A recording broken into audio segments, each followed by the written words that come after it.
just a moment. Okay. Tonight on the PowerScripting podcast, we are pleased to have with us, for the first time, Matt Johnson and Ben 10. Welcome, guys. You're supposed to say something. Thanks for having us. Welcome. All right. Excellent. You guys are a little slow this morning. Evening. All right. Let's learn a little bit about our guests. So, Matt, long-time listener, first-time guest. We see you in the chat room all the time. So it's really cool to be able to have an excuse to get you on to talk about what you do with PowerShell. So looking forward to hearing about that. Before we do that, let's why don't you tell us a little bit about yourself? Well, I am a InfoSec dork. I guess that would probably be the best way to describe me. I've been playing with PowerShell probably since Monad days, I believe. So I've fell in love with the language back then, and I spend most of my time actually playing with PowerShell, to be really honest with you. That's fair. So how did you get into security? Because it's been my experience that people do not start there. No, I started off as a system admin for a whole bunch of places and just fell in love with the security community. Actually, I think my first time I was doing security was at B-Sides Detroit about 4 years ago, something like that. So that where I actually got a chance to do information security. So ever since then, just been kind of the focus of my career because I like telling people no. Yes, yeah. Get used to it. I used to be in security. I worked in a security R&D lab at HP and then at IBM, and I was never a practitioner on the other side. We kind of made software, so I had some exposure to it, but lately have not really focused on it, even though it's around me a lot with my day job. But you said something that. About telling people no. You know what? Let's get into that in a little bit. First, I want to talk to Ben, but don't let me forget. I want to come back to that as a concept as it relates to security. So, Ben 10, welcome to the show. Thanks, guys, for having me. I appreciate it. Tell us about yourself, if you would, please, sir. Well, I'm a vice president and security officer. I've been in security for the past 10 years at the company that I'm at for 14, and started out with just being a developer and starting back in the COBOL days and, the pain that was brought with that. After counseling, I moved on to a real language, and then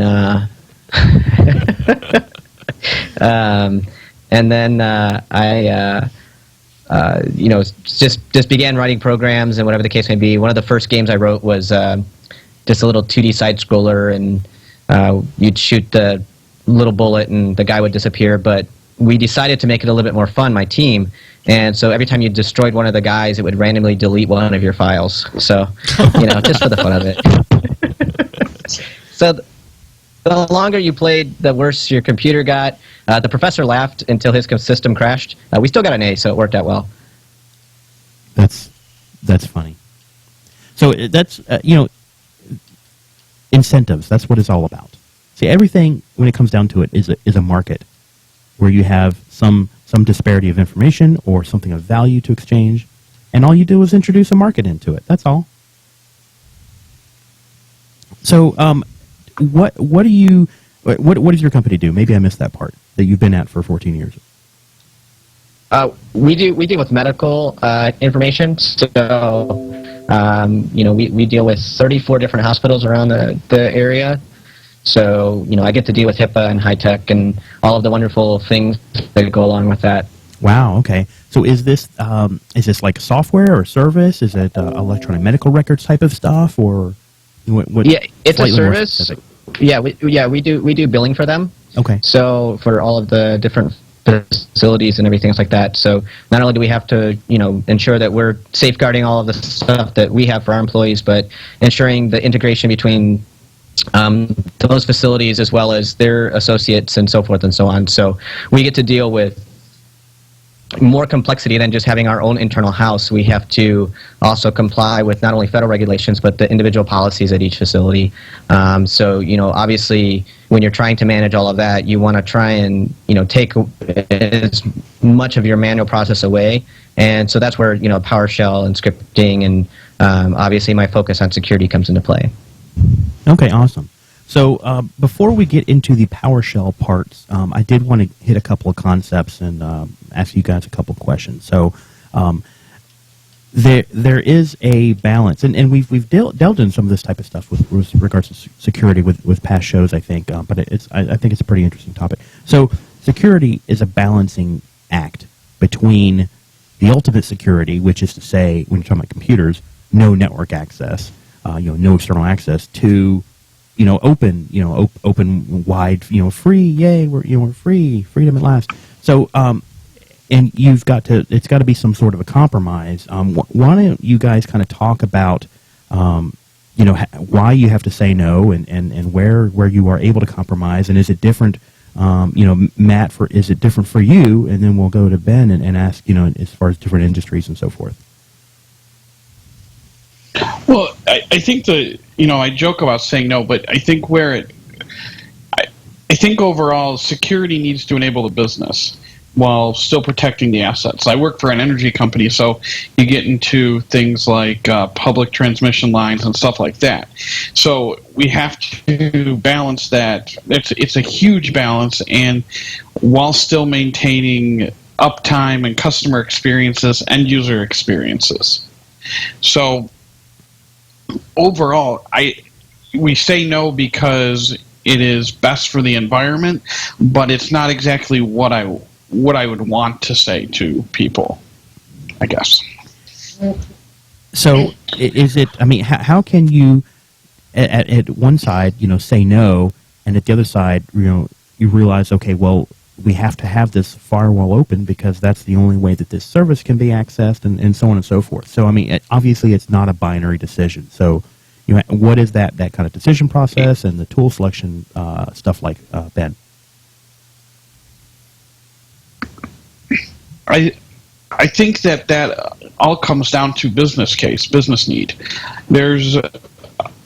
And risk. So overall, if you need to have an application that goes through certain ports on the firewall that enables the business, there's no reason not to do that unless there is a big security issue with that. Overall, if you just say no to say no is where this comes back to. So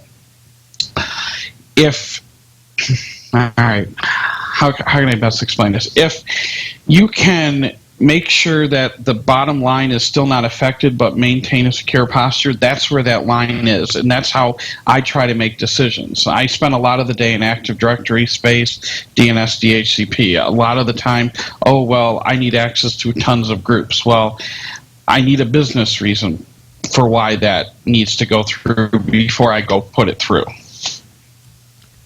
So, Ben, why don't you jump in here and talk about the art of saying no and that balancing act? All right. So, it is not so much about the art of saying no as much as it is letting everyone know this is not the way that I would approach this situation, and here's the reason why. If you choose to approach this situation, here's going to be the risk that's associated with that. Now, if you accept this risk and we are compromised or we have an issue, here's the amount of money that it's going to cost you. And so that what ends up happening is that the company is able to make a decision at that point as to whether or not my saying no, in a sense, is better for the business to implement the security or to accept the risk and set themselves up at either a compensating control or another method so that they can offset that risk someplace else. So Jason Street is a pronounced speaker and a good friend of mine, and he made a statement that I think holds true in everything that I do, is that in security, our job is not so much to stop them from making the decision. So if they're running towards the end of the end of a cliff, and they're about to jump off. He's like, look, you're about to jump off this cliff. Now, I have a parachute here. It costs $2 million. Now, the risk is you will fall. But you can have this parachute for $2 million. And they say no. He's like, okay, I've got this umbrella for $15. And, so that's our job, right, is to provide them with alternative solutions and to come up with different ways to do that.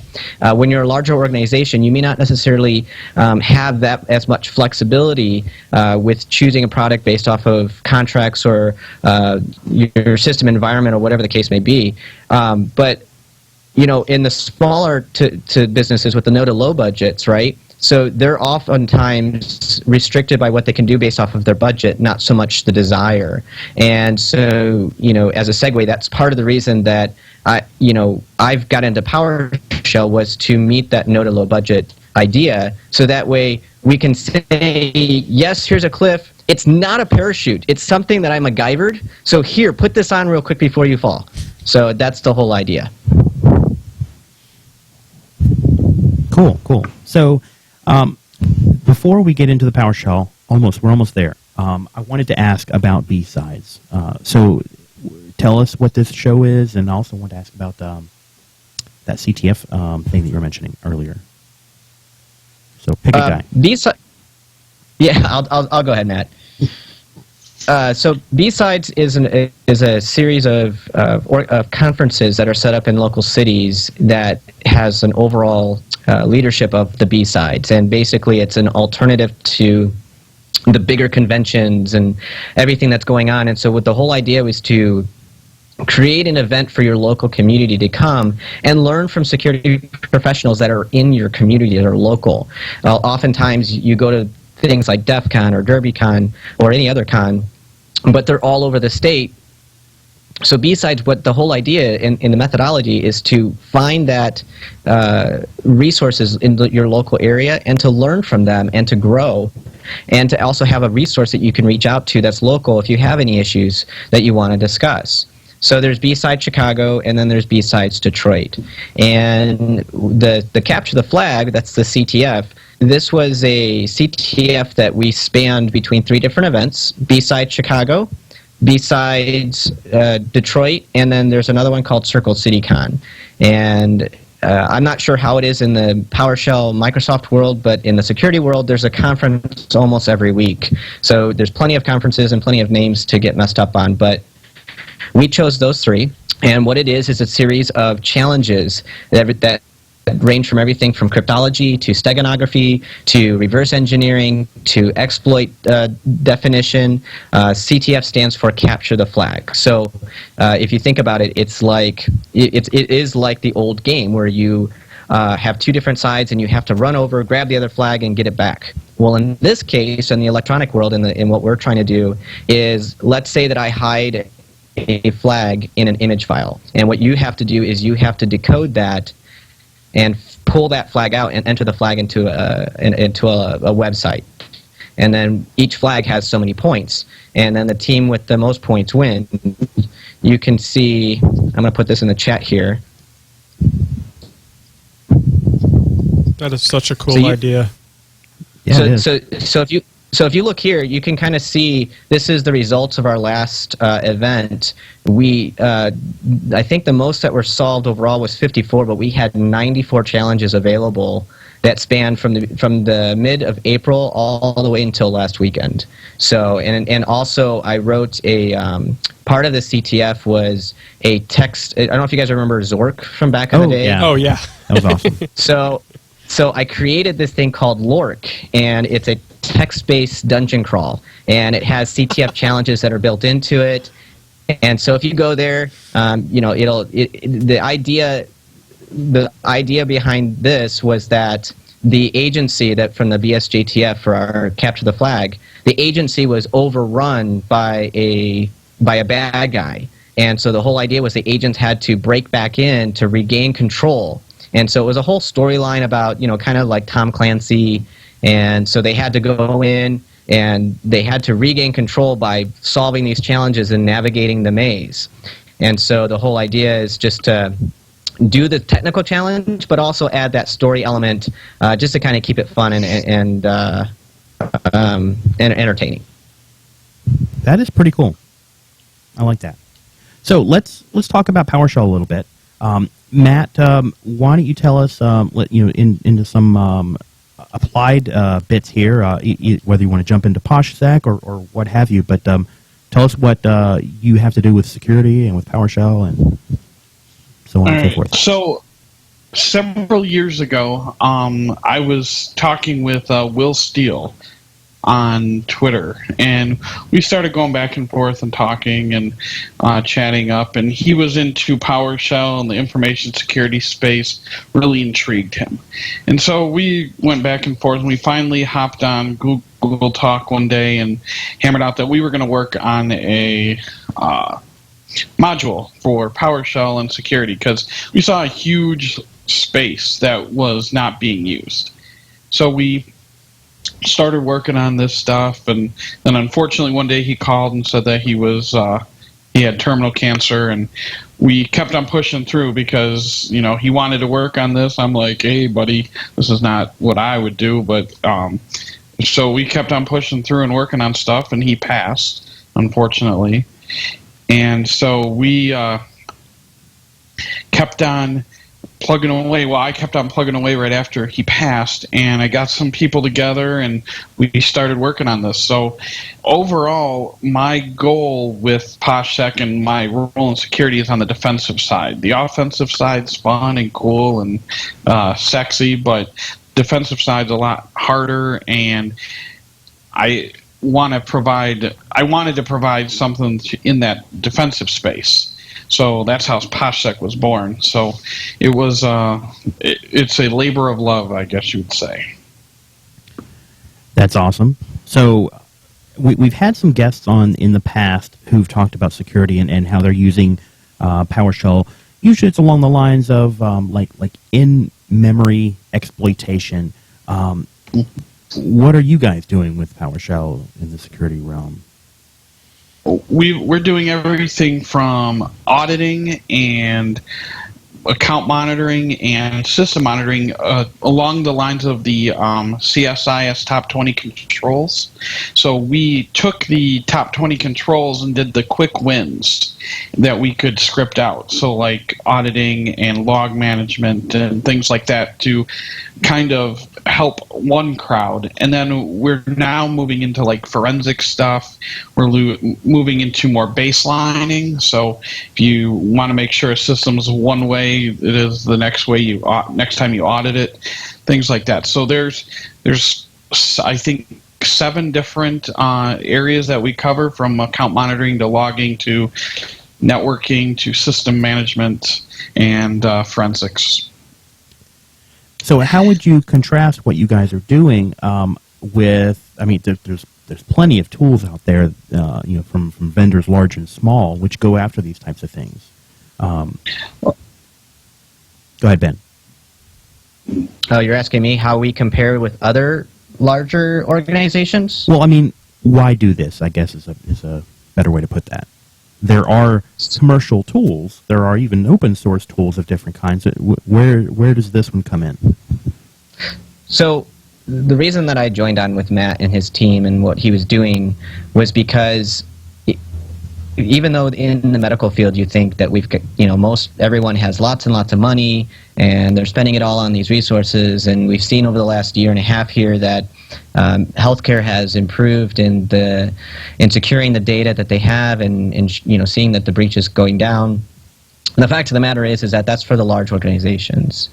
You have more of your smaller doctors, that your family practice, where you would typically take your family, or the nurses who go to in-home visits, and the doctors that go to the nursing homes, where they are grossly unprepared to handle the requirements that come along with this, let alone the basic security methodologies that you and I have adapted already. And so the problem that I've seen is that they want to do everything that they should be doing. The fact is that they only have so much budget, and they don't have the resources to go out and spend $500,000 or $1 million or $5 million on a tool that they don't even have a team of people to be able to implement or manage or even monitor. Not to mention the fact that even if they do get one of the tools in place, they don't have somebody there to actively monitor it, and it's more for use in a forensics as a reactive tool instead of a proactive tool. So part of the reason that I got really excited about what Matt was doing was because, PoshSec allows you to create the baselines and to really become intimate with your network so you actually know what's going on. You have an idea of your domain controllers or your event logs or file systems and structures, so that you at least understand, okay, I know at least where I'm at, and now I want to know when that changes. And that alone can be the primary detector in a breach or an incident.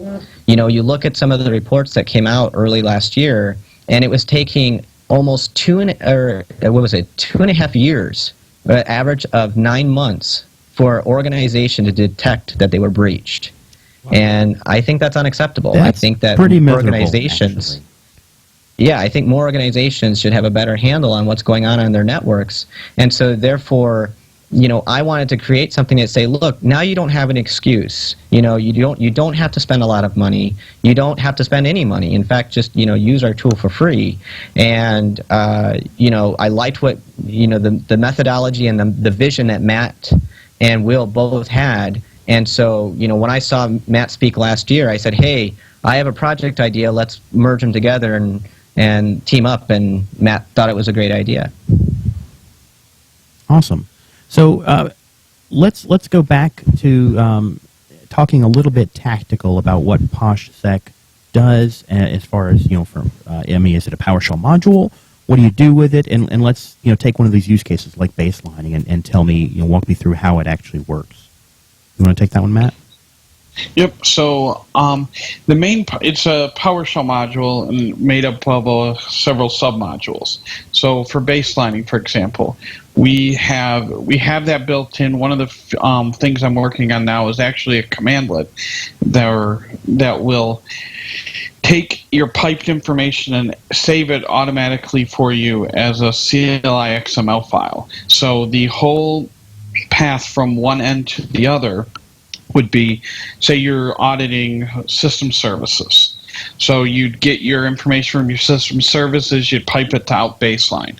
Then you'd save that into something like a source control or a controlled area so that you have that baseline so you know it doesn't change. And then at your next time that you want to run your baseline or you want to do your check, you run the same thing and run it to the same baseline. Then you'll compare the two CLI XML files to see what's changed. And currently, most of the stuff that we have will automatically export the baseline with a switch parameter, but we're working it so that you can use it across any situation. So if you want to baseline how many Exchange users you had at one point to another, you could do that. It's kind of more the baselining would be automating the CLI XML stuff and making it easier for people who aren't really familiar with PowerShell or any scripting. You can teach them how to do one thing and we can start exporting it. And then that's where Ben's side comes in providing the ease of use for the PowerShell commandlets in the PoshSec PowerShell module. Yeah, so Ben, why don't you talk about the framework that's behind what it is that Matt's talking about? So, leading up from what we had talked about previously was that I was getting very frustrated with seeing the length of time it took for an organization to determine whether they've had a breach or an issue. My original intent was to create an open source SIEM or security incident management tool. And so the whole idea was that, I wanted to do this in .NET, and I thought I would just make it open source, but I was going to bake everything in and make sure that, I was going to program everything. I knew it was going to take a long time, but I figured, hey, I might as well start somewhere because, we could utilize it at our organization. And so when I saw what Matt was doing and I realized that I could do a lot of the the same stuff, but just used the PowerShell instead of just straight .NET, I thought our two projects could merge. And so what I did is I actually created a front-end interface for not just PoshSec, it's for any PowerShell module. And so the whole idea was to lower the entry level to get PowerShell up and running on somebody's system as a management tool, not necessarily tied for the end user, but for the IT person or the student who's now in charge of all of the stuff but doesn't have the resources to manage everything nor the budget. So what this does is this leverages the ability of PowerShell from the entire community, from both security and just the PowerShell community itself, but it empowers this person now to be able to utilize these functions in a front-end GUI besides just a command line. And so the whole idea was to build that in. And so what I did is in C#, I rebuilt and overloaded all of the same functions that the PowerShell command line does. So I have my own run space, my own pipeline, everything else, and I overwrote everything and allowed it to, any PowerShell script can now interact with my front-end interface. So it's got a graphical interface, you can add new tabs, you can add alerts, you can integrate that with your syslog so that you can see any type of systems that come up. You know, and you can do basic management stuff like just scanning your network and getting the IPs and MAC address. And then, you know, once you get that list in a nice interface, you can click checkboxes and then run PowerShell against the clicked boxes. So you don't have to worry about typing in the list of computer names you want to run this on. The other things that I built in is that, you know, when you go to run a PowerShell script that has that needs a command line prompt, you, instead of having to type the full prompt or whatever, you just click the button and you can navigate to the file and click OK, and then the PowerShell script runs with that list. So I did a PowerShell magazine article on that was posted last Friday that kind of showed all of the intro to all of that.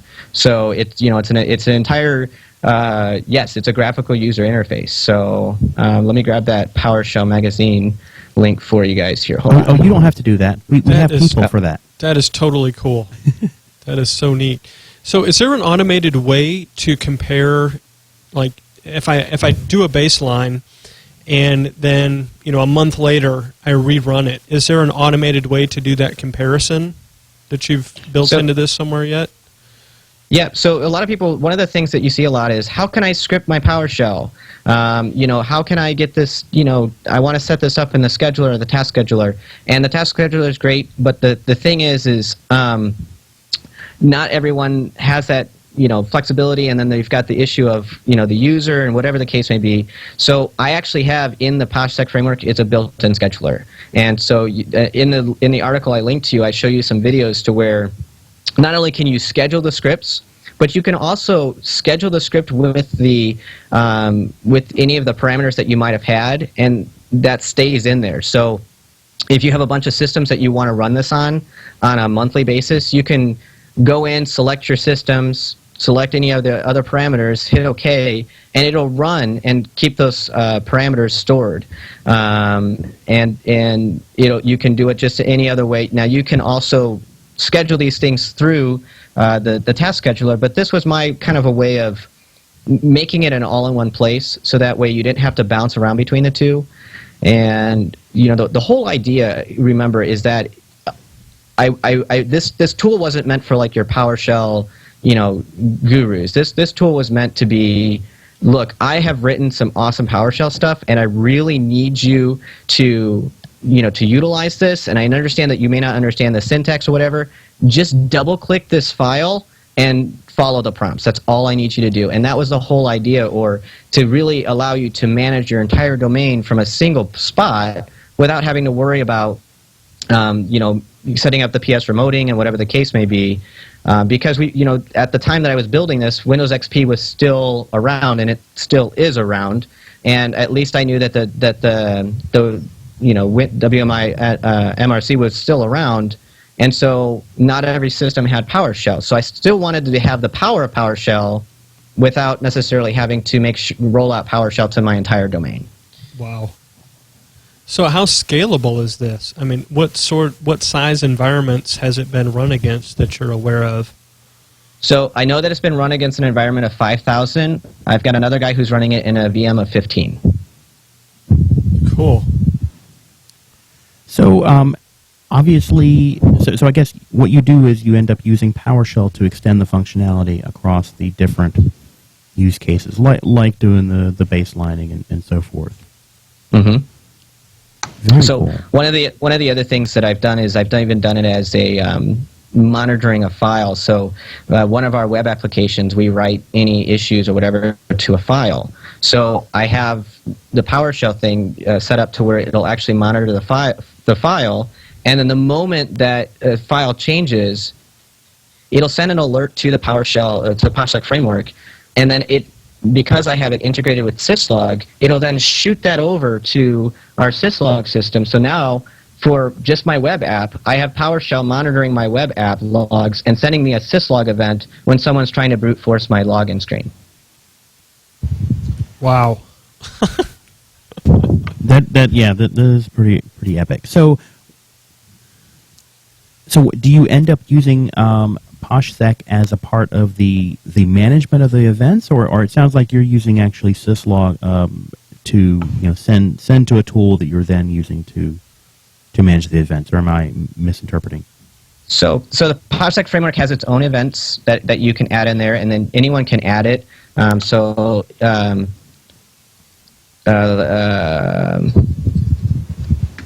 on one second. So it's kind of like that. So basically, if you just put that into your script anywhere, the PoshSec Framework will interpret that on its own. I expose specific new variables that PowerShell doesn't have. The power that of actually spinning up your own run space is that you have much more control and power over it. So now I can add things like, PS message box. Instead of you having to come up with a whole new way of getting a message box on the screen, you just type PS message box.show and put your message in there. Or if you want to add a new tab, you just say PS tab.add, and it'll actually create a new tab so that you can take an object and dump it to a list view table, which is kind of like a grid, and then you can export that grid to XML or CSV or XLS or whatever the case may be, and which PowerShell has all of that. What this is just, I'm taking PowerShell and I'm exposing those native .NET Windows controls so that way you can interact with it in a much more fluid environment. I like the fact that you can do a lot of the stuff in PowerShell, but there are times I just want to see it on the screen, and I don't want to have to export it, save it in a file, and then move it over to somebody else, and then export it to Excel. I just need to see it real quick, and so that's where I created the pstab.add, and now I can put over, take an entire file listing and add that over there. So it's completely open source, so anyone can go in there and see everything that I've done, take it and modify it, change it, make it better for themselves. But what I wanted to do was make it really simple. PowerShell is amazing. I love the power of it. Getting up and running takes a little bit of time, and if you don't fully understand what you're doing, it can become very frustrating very fast. So the whole idea of PoshSec Framework is to bridge the gap between the super awesome MVPs over at PowerShell and those beginning to script to, I have all of this on my plate, I don't have time to learn PowerShell, but I like what it can do, help me out here. Here's PSF, double-click this file, and away you go. So in addition, and really totally separate from the security aspect, I think what you're showing me, and we've got a link in the show, lots of links in the show notes, guys, who are listening along, especially the PowerShell Magazine article and the screenshots therein. This looks to me like a GUI application that uses PowerShell for extensibility in a way. I can't think of a better example. Not even the PowerShell ISE is doing this much, this level of embedding of PowerShell for the control over that environment, that graphical environment. So kudos there. This is really some awesome stuff. Thanks. And the other thing is that when you first started up, getting your environment ready for PowerShell was one of the things I learned early on that most people struggle with. And, if it's the first time, you have to update your help. And if you've downloaded the files from the internet, you have to unblock them. And you have to set up your security policy. And it was one thing after another. So the first time you open up PowerShell, or the PoshSec Framework, it actually does all of that for you, and it's got a little first-time utility that it shows, and it checks your settings. It'll download the PoshSec modules directly for you from GitHub, load those in. It'll update your help. It'll set the security policy, and it'll make sure that everything for your environment is ready to go before you even get to the interface where you can start using the program. This way, by the time that the program opens, your environment is set, ready to go, and you don't have to worry about any of those stuff. When you click on each option, I tell you exactly what I'm doing so that you can replicate that on another system if you truly want. But otherwise, you just click Next, and it does all the work for you. So I think we got a pretty decent picture of what we do in audio anyway. For the scope of the program, as far as what you're doing in the UI, Matt talked a little bit about baselining. What are some other security applications and how you're handling those in PoshSec? Well,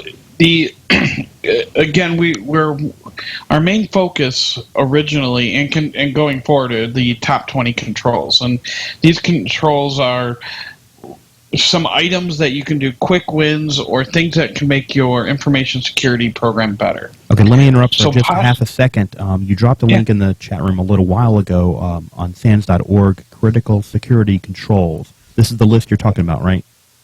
That is correct. Okay, cool. So we wanted to do some quick wins because we wanted to get this out, and I had a couple people who, when I was talking about this, were kind of into PowerShell, and they were having problems handing stuff to auditors or really getting this information out into their hands or setting things to the proper level. So in here, there's account monitoring control. We rely heavily on the .NET Active Directory space. We rely heavily on the ADSI stuff, where we don't actually leverage the AD commandlets, because one of my goals with PoshSec is being able to take PoshSec, download it, put it on a system, and run it. There's no prerequisites besides PowerShell at all in this.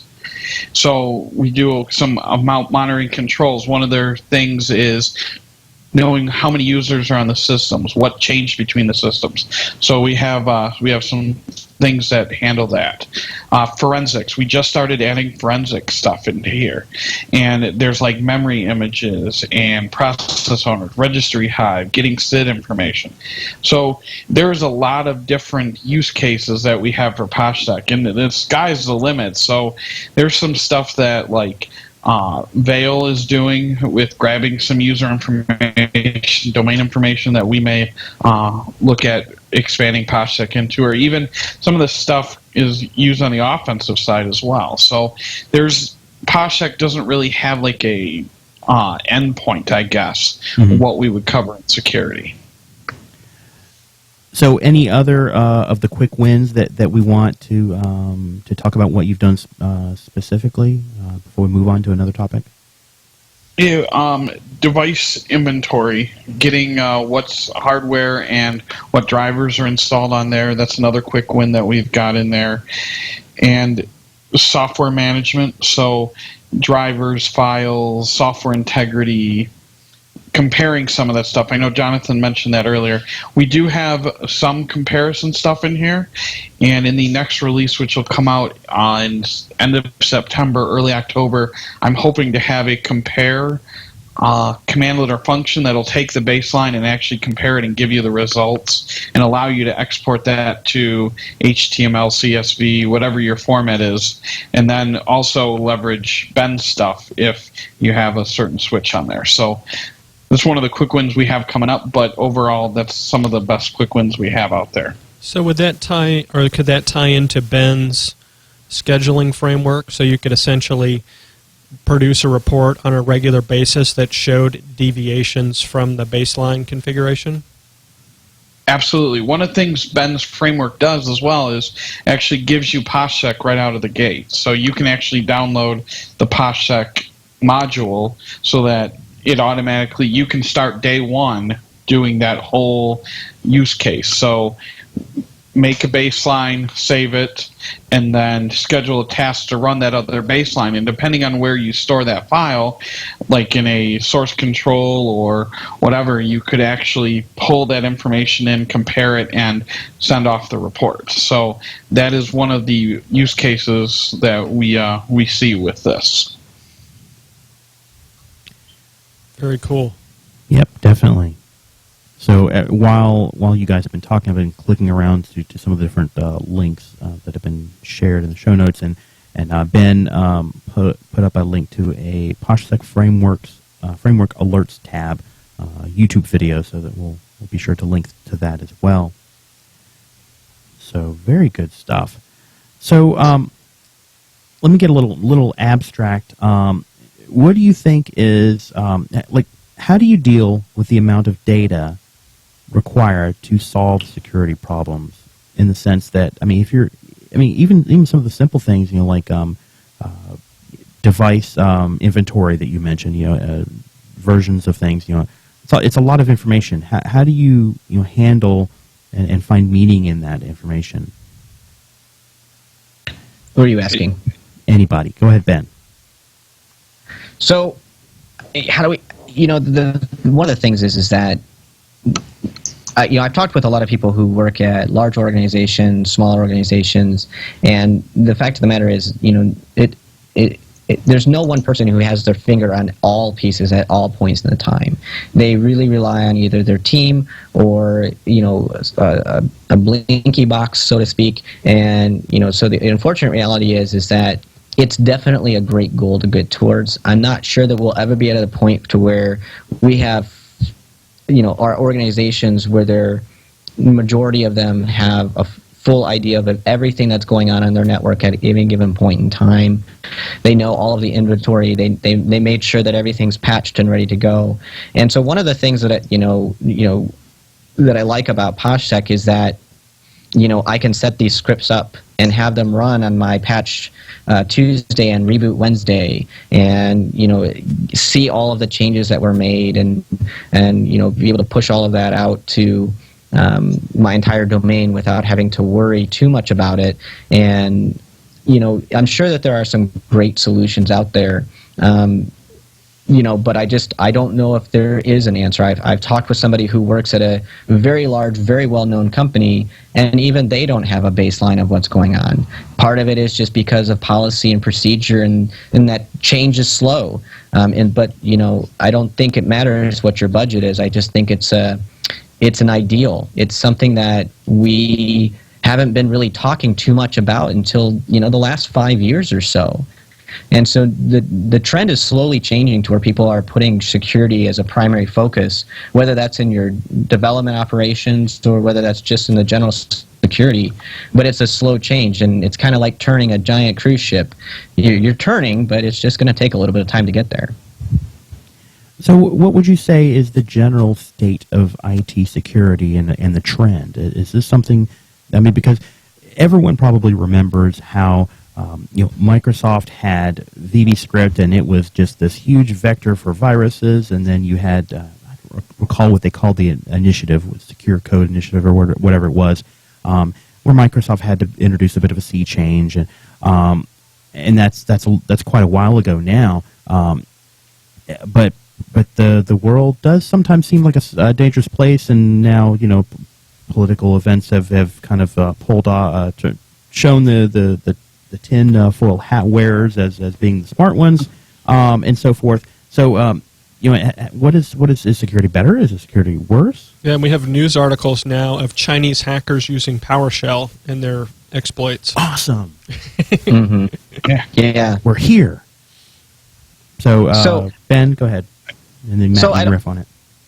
It's hard to quantify better or worse, right? So, back in 1903, there was a guy by the name of Neville Maskelyne who hacked the first wireless Morse code receiver.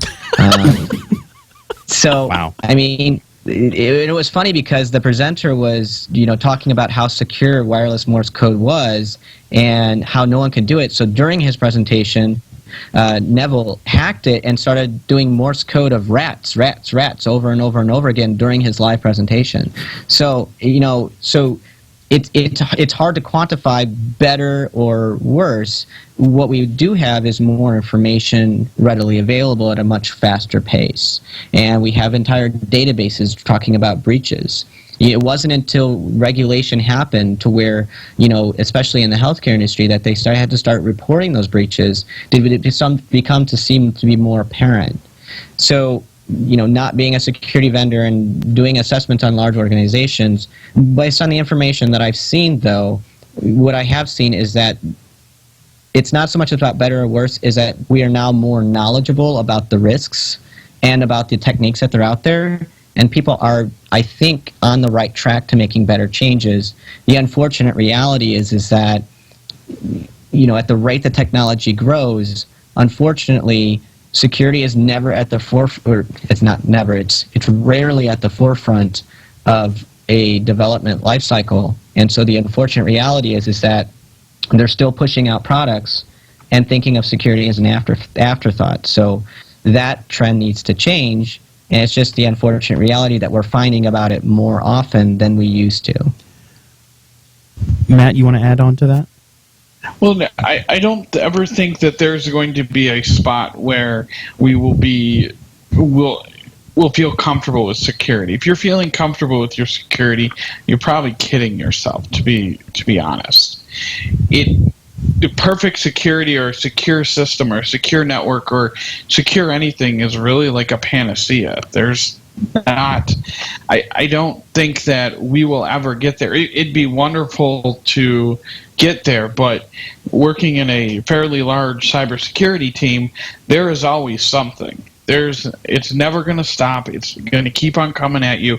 Like Ben said, it's about the information that we're given and your ability to react to this and understand that you're going to keep on fighting and you're going to keep on going and going and going. And I think that really one of the reasons why I'm drawn to this industry is that there's really not a stop to it. It's going to keep on going. It's going to get worse. It's going to get better. It's going to kind of float around like a boat, rocking back and forth on the waves. You're never going to be on solid footing with security. You just need to know how to understand and react to what's going on.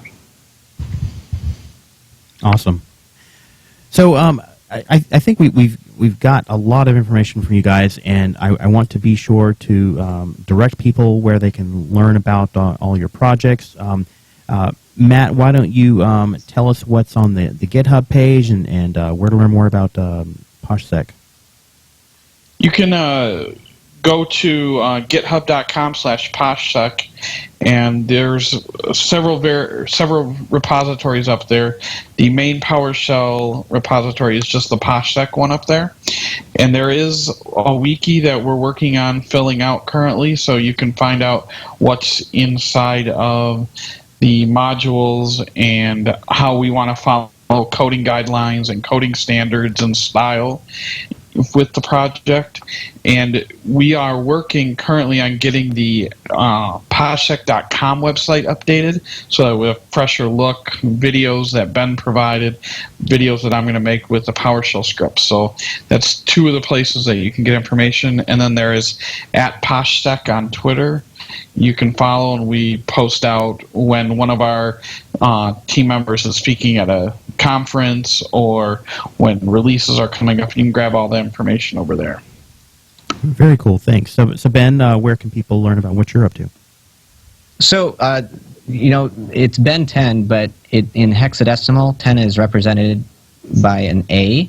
And so the way that you do that is 0xa. So it's Ben 0xa. It's not Benaxa.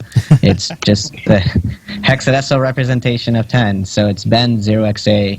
I tried to do 10, but I'm sure I would have gotten a cease and desist from Cartoon Network. So it's just, that's how you can do it. And then you can do prior Ben art. 0xa. I have a birth certificate. Even though people think that I'm still younger than Ben 10.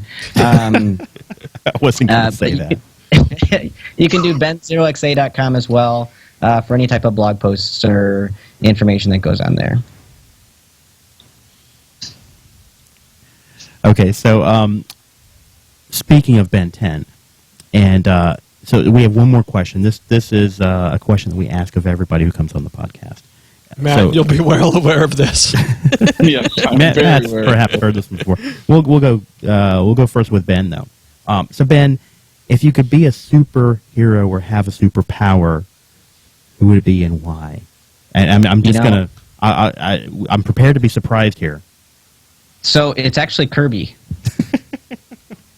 Kirby. The reason Kirby, because if you think about Kirby and Rogue, and you look at the superheroes like Sylar from Heroes, or even Ben 10, I've always loved the superhero that could either adapt or change his superpower from other people around him. I've always loved the ability to learn something new and to do something else, and so I've always gravitated to the superhero who didn't just have, laser vision and can fly. It was they took the power of the situation and they adapt to that type of situation. So any type of Marvel, DC, or any type of superhero that had that ability to change, I really liked that. And so I liked Kirby because you just had to gobble up the person and then, boom, now you had their powers. You can't do that in real life, obviously, that's illegal. But, I'm trying. I like it. Kirby's a good one. I'm trying to find Kirby on the internet. I've never heard of Kirby. Really? What is the name of the Super Smash Brothers? Guy. Oh, okay. You ever play Super Smash Brothers, Jonathan? No, but I've heard of it. Oh, come on. He also had his own video game a while Yes, he back. did. Look, search for Kirby Nintendo. That'd probably be the quickest way. So that reminds me of a conversation I had with some coworkers the other day, where we were all on a WebEx. Okay, we were sharing someone's screen, and someone wanted to cite something from the internet. They knew it was on the internet. They didn't want to say the URL. That's dumb. But we didn't have it off the top of our heads how to find it, and the search engine for it was a blog post. Their website search engine for the blog was really slow and just hard to use. And I had 4 people thinking, okay, how do we find it? Blah blah blah. And it hit me like, well, what I knew based on what I knew about this blog post, because I had read it, I knew how to instantly come up with a set of keywords that would result in the first match on Google being this blog post. And I did. And just to you understand what I'm talking about, it was like Cisco Nexus programmability, napkin dialogues, something. Because the guy had kind of made a blog post series called Napkin Dialogues. Anyway, so I just typed in Nexus napkin because I knew that would be the rare terms that would result in a search that would be exactly the results that I wanted. And just that thought process of going through it kind of reminded me of what you just said, basically. Very long story short. That's awesome. Anyway, but no, it's just kind of funny how you know how when you throw a ball, the physics involved in how did you determine the angle and the velocity and the strength to put into the muscles and so on and so forth in order to ensure that the ball landed where you wanted it to land. It's like your brain does some really amazing things when you break it down. Yep. So, Matt, I think you've had plenty of time to work this one out. Maybe been working on this for years. We're just waiting for this day. So, Matt, Yes. Matt Johnson, if you could be a superhero or have a superpower, who would it be and why? So I'm sure Ben wants me to say Chun-Li because there is a picture of me with my head on Chun-Li's body floating on I the don't know what internet. you're talking about, Matt. Ben's Photoshop skills are amazing.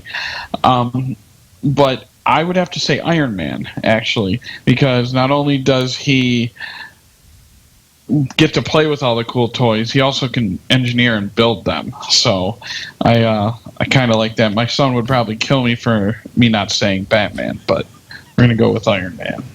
I highly respect that, and it's funny. Like Iron Man was not a character that I really had any great care for when I was a kid, but they just nailed the movie so well, and the casting, of course, and now Iron Man is like one of the pop culture hottest superheroes these days. It's kind of, he is a cool character.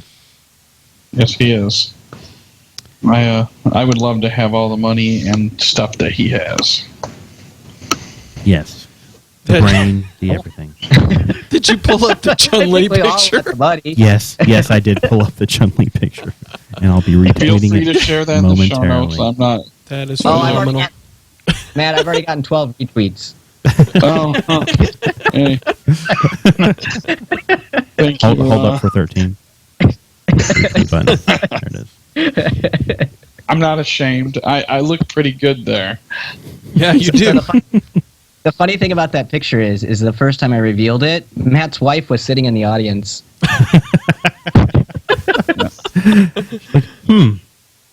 Yeah.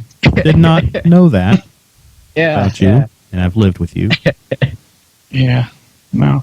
It's I do like that picture. That's Just set as phenomenal. my Twitter avatar. So next time you make it to Comic-Con, that's your cosplay costume there? Oh, I hope not. No. No. No. No. That is seriously cool. Dear God, no. I have to I work would- with this man. I would not make it out of the house alive. Now that's totally something you could wear on the streets of Detroit, right? Well, you know what's really funny is actually when this picture was first released, there was Chicago Comic-Con going on at the same time, so I could have made a live appearance like this. Opportunity missed. Much Yeah. to the surprise of your wife. She rolls with the punches. She thought it was hilarious. In fact, I'll bet you she's retweeted this at some point. That is very nice. Yes, just embrace it. That's the only way to go. It pretty sums up. It sums up pretty much how Ben and I work. Goes back and forth like this. Yeah. That's nice. Well, guys, I want to thank you for not just coming on the show, but creating such a contribution. It sounds like a really cool project. Sure does. Goodness gracious. Yep. It's our pleasure, and we're doing this not for our benefit, but it really is meant to be back to the community, right? It's meant to get other people inspired. If you have PowerShell and you want to help contribute, we'd love to have you guys contribute. Especially in the framework is. I pull in resources from Carlos Perez, and you guys had an article out there on PowerShell Magazine on PowerSploit. So the whole idea is that we as a community can begin to strengthen each other by providing those awesome scripts that everyone has. And what a great way to do that than either through PoshSec or through the framework, or if you have your own repository, let us know about it so that we can promote it as well. So we enjoy doing it. It's lots of fun. Excellent. Well, thanks for coming on the show. We really appreciate it. Thanks, Matt. Thank you. It's our pleasure. All right. So, Ben, I don't know if you know the rhythm of the show, but basically Jonathan will do some editing, and the audio version will be posted to the website in a short number of days. No, it probably won't be a short number of days. Or a large number of days. Yeah, it's probably going to be about a week. That's been my rhythm lately. This new job has been taking up more time. But the awesome kind of time, it sounds like. Yeah, I've been doing a lot of All DSC, which DSC. I'm very happy about. That is Awesome. That is pretty cool. The one of my goals actually is to get some of the PoshSec stuff and get DSC resources wrapped around some of it. That would be cool. So basically, how would that work? You would have a resource that would configure the baselining of that particular system, or Yeah, that was my thought. Well, so one of the things that we're actively working on in development is actually taking the hardening guides. See, the Center for Internet Security, I believe, is hardening guides, and actually writing PowerShell around the stuff that's not a group policy object. Oh, like if it's a okay. registry change or stuff like that. So I have someone actively working on this, and I actually attended the Mississippi PowerShell user group last week, and it was Ron Edwards talking about doing the DSC module, or resources. So I'm like, okay, this is cool. So, and then I read some Don Jones thing today about it too. So I'm like, okay, so I think that I can pull this off in doing the hardening of the Windows systems through DSC. Is my goal. Neat. Have you seen the DSC book that's on PowerShell.org? No, I have not grabbed that yet. Is that good? Yeah, it is pretty good. Yeah, that'll take you through all the basic stuff and get you going. And then also there was this is going to be in the show notes, but Don Jones, I guess, did a pre-con before the summit, and that's on YouTube now. And the first hour that he did is all about DSC, and he talks about doing custom resources and stuff. Let me grab that link. Yeah, because I've watched. He did. There's 2 parts to it, and the first part's like 2.5 hours, and I've seen like the first 2 hours. Nice, and it's good stuff. He talks about DSC for an hour, and then he talks about tracing commandlets, and then he talks about functions, and I'm not sure what he talks about after that because that's as far as I made it. Yeah, I'd be interested in seeing that. Yeah, I'm hoping it's good. I'm hoping to make it to the summit this year. I actually have a talk in the queue, I think. I just have to send it in. So. Oh, very good.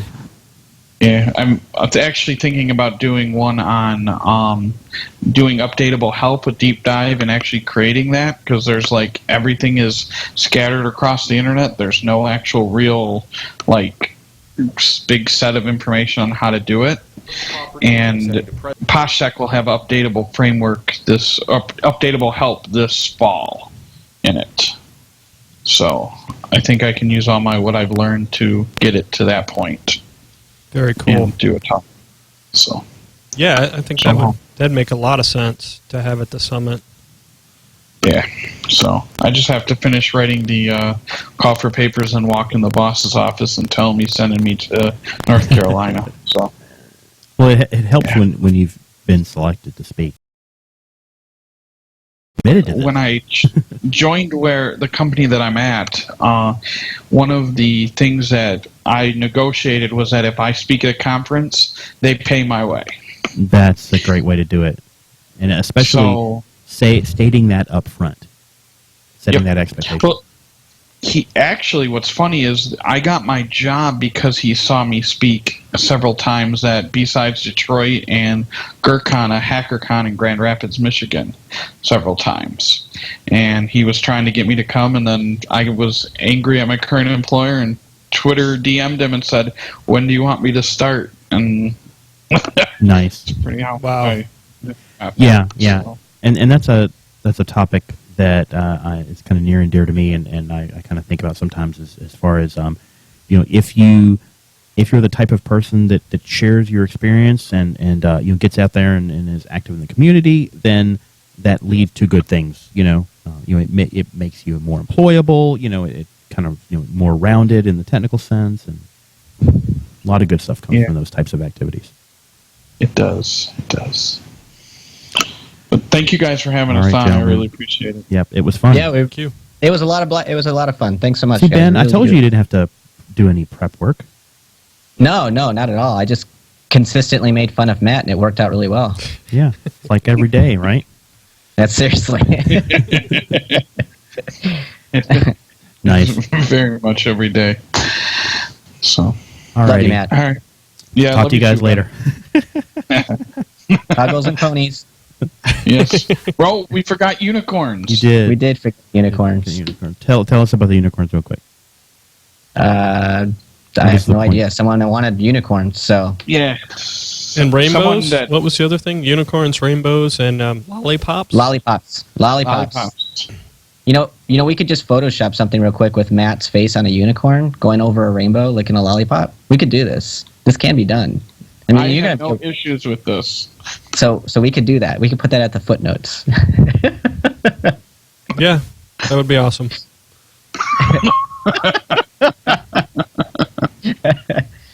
Oh man, That's funny. the internet lives forever. You won't, but the internet will. Oh, exactly. All right. Well, All right. I'll talk to you guys later. Good night, gentlemen. All right, good night. thanks everybody in the chat room. Saw a couple of new faces. That's always pretty cool. Yeah, definitely.